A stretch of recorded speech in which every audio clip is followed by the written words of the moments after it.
Well, here I am, still up in Mogollon Rim country.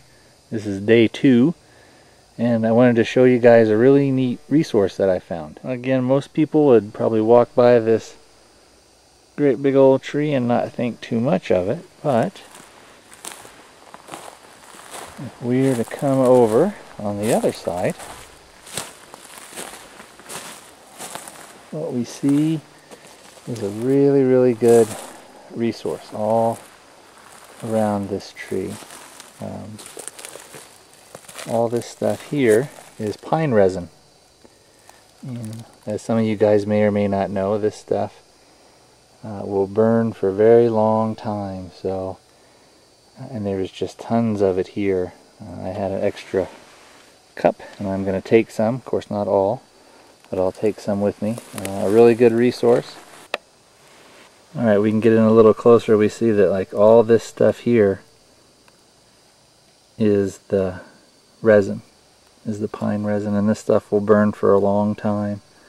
This stuff here is, the wood has become impregnated with the sap.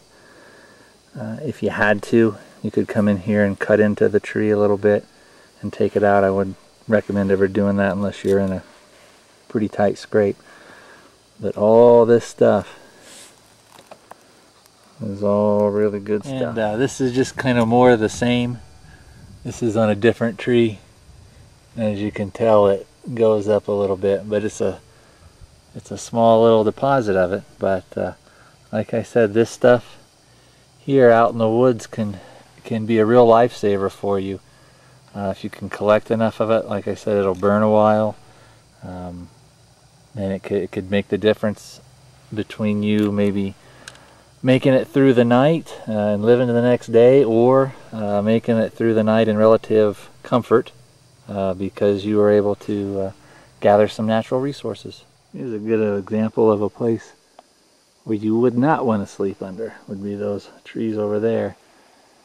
That one is just propped up against there. Thing could go any day. Here's also a little interesting thing. You know, there's lots of kind of folklore and things like that they talk about. When you're out in the woods, they say that the moss and stuff will grow on the north side of the tree. And in this case, it would be a decent indicator. It would maybe help you get a clue. We also know that the sun rises in the east and sets in the west, so we know that the sun is setting down this way. So we know that's going to be in general a westerly direction. So if we know if this way is west, we know that in general that way is going to be north. And then we can see that the growth is on the north side of the tree on this particular one. We also know that on the southern, a lot of times on a tree like that, I don't know if you can make it out, the majority of the branches are on this side, which would be the south side. And on this side there's not as many. There's still going to be some. And then you can kind of see that there's a trend if you look up at some of these other trees here. We sort of see some of the same things.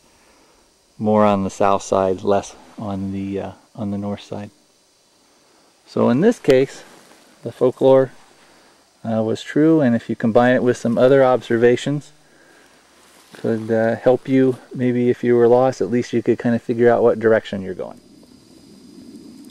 This is night number 2. I've got my fire going and I'm cooking up some chicken noodle soup in my canteen cup. I found that if you use the aluminum stand, which is down here, and you actually shove it in the way you're supposed to, is that it gets stuck on there, and then you either have to just take the whole thing off and let it cool, or you have to kind of try and force it off without spilling anything.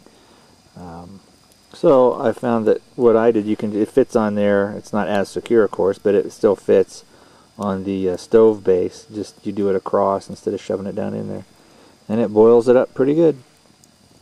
And I don't know if you can see here, I've got I'll click on my headlamp here. I've got the wood stacked all around the fire, and then what that does as it helps it to dry out. Most of the wood now is actually pretty warm to the touch, so when I put it on, it catches pretty much right away. When I was doing the fire yesterday, all this stuff was still had a pretty high moisture content in it, so that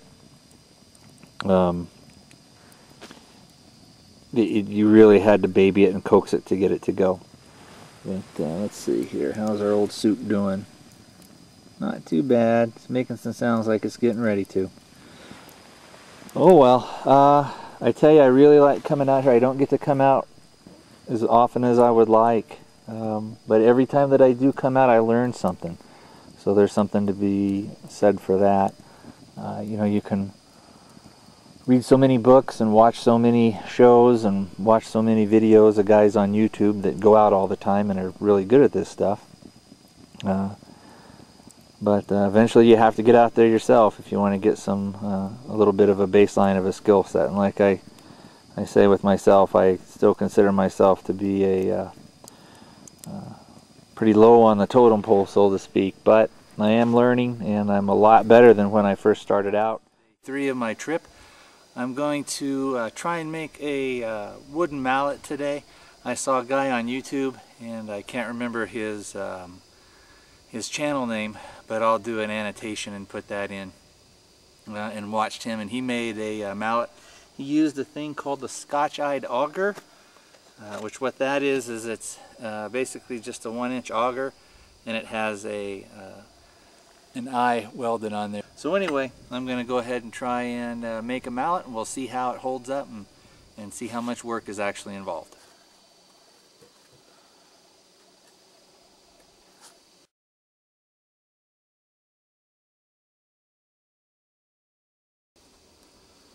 So this will be the mallet head, and what I'll do is I'll drill through with the auger right here, and that's where I'll attach the handle.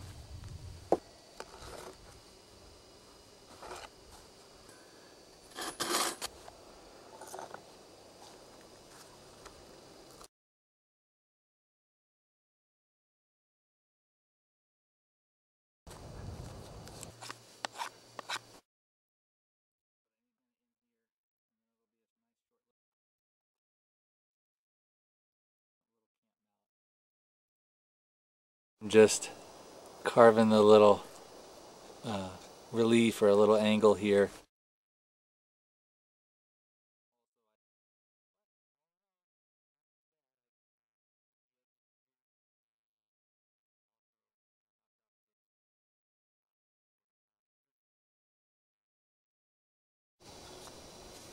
So, pretty neat project. Let's go ahead and do our test and see if it'll work. Here's a little tent peg that I made.